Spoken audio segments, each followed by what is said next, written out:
फिर भी उनके नेता कहते नहीं नहीं साहब एमटी की जरूरत है, साइट पे डाल देंगे नहीं एमटी का हम विरोध कर रहे हैं, पीछे जाके नहीं नहीं साहब एमटी की तो जरूरत है। ये नेता किसको रिप्रेजेंट कर रहे हैं? मैनेजमेंट को रिप्रेजेंट कर रहे हैं या मेंबर्स को रिप्रेजेंट कर रहे हैं? उनके जो मेंबर्स हैं, ऑफिसर्स हैं, उनको रिप्रेजेंट कर रहे हैं। ऐसे नेताओं को धक्के मार के बाहर निकालना पड़ेगा। और ये मुहिम शुरू हो चुकी है, उनके ही एसोसिएशन में मुहिम शुरू हो चुकी है। अगर इस तरह से लोग काम कर रहे हैं कि अपना पर्सनल एजेंडा सेट कर रहे हैं, लोगों के एक्सप्रेशन को एड्रेस नहीं कर रहे हैं, और लोगों में बल्कि ये डर फैलाया जा रहा है कि नहीं हो सकता, ये तो वहां से प्रेशर है, तो वहां से प्रेशर है, तो तुम वही काम करोगे जो हो सकता है। मतलब अभी देखिए कुछ दिन में, अभी ज्यादा आप लोगों को समय इंतजार नहीं करना पड़ेगा। जैसे लेग एमटी विड्रॉ हो रहा है या एक मुहिम आगे हो रही है, तब फट से एक लेटर लेके चले आएंगे और फिर लिख देंगे भाई this association has the culture of fighting for the welfare of the executives since 1989। इसमें कोई शक नहीं, आप लोग देखते रहिए, ये भी आ जाएगा। और इस बात का 100% मैं कॉन्फिडेंट के साथ कह सकता हूं, एमटी कंपनी की रिक्वायरमेंट नहीं है।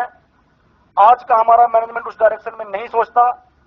पहले जो भी डिसीजन थे वेस्टेड इंटरेस्ट के साथ हैं, और पूरा इंडिया का जो एक एक आदमी एग्जीक्यूटिव है, नेताओं को कुछ छोड़ दें, एक एक आदमी इस मुहिम में हमारे साथ है। हम पूरी तरह से कॉन्फिडेंट है कि एमटी हम नहीं आने देंगे, और मैनेजमेंट भी अब ये सोच रहा है कि अब ये संभव नहीं है। तो ये चीजें 100% होती रहेगी। हमारा पेंशन बेनिफिट पहले किसने रोका, क्यों रोका, किसने रोका, सबको पता है। अब ऐसे लोग जा चुके हैं। डेफिनेटली 100% पेंशन हमारा जो हम डिजर्व करते हैं, जो रिकमेंडेशन वो मिलेगा।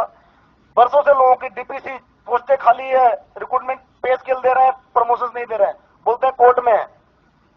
15 साल से एक इंजीनियर जेटीओ बना, बोला तुम लोग कोर्ट में चले जाते हो। उनसे पूछ दो भाई तुम्हें डायरेक्टर एचआर का क्या काम है, एचआर टीम का क्या काम है? अगर डिसीजन कोर्ट से होगा, अगर प्रमोशंस कोर्ट में डिसाइड होंगे, तो तुम क्या कर रहे हो? डायरेक्टर का खत्म ही कर दो पोस्ट एचआर की। कोर्ट केस है तो कोर्ट केस, हमने इतना बढ़िया सोल्यूशन दिया है, दूसरे सीपीएससी में कोर्ट केस क्यों नहीं होते, आपके यहाँ क्यों होता है? उसको तो स्टडी करो। डायरेक्टर एचआर का तो यही काम है। क्या यहाँ कर एक रास्ता बंद हो रहा, दूसरा रास्ता ढूंढना? यहाँ क्या एक रास्ता बंद हो, एक और रास्ता लाके छोड़ दो, उसमें उलझे रहे लोग।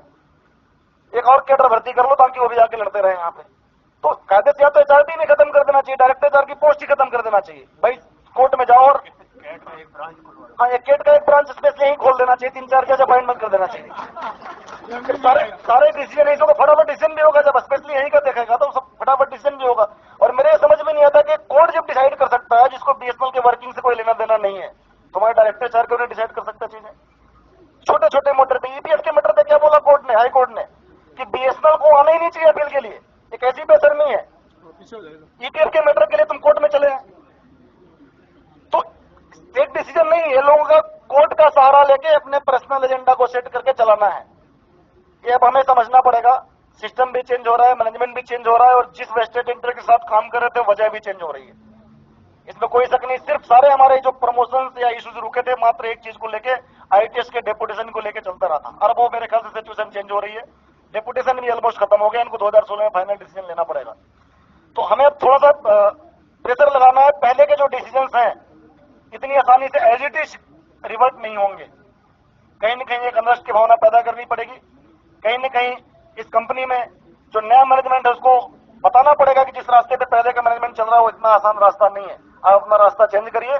और एक सही भाव से, हम भी चाहते हैं इस कंपनी में मिलजुल के काम करें। आप सबको पता है कि हमारे सीएमडी साहब ने कुछ बहुत ही बोल्ड और डायनामिक डिसीजन लिए हैं अभी टेलीकॉम फील्ड में।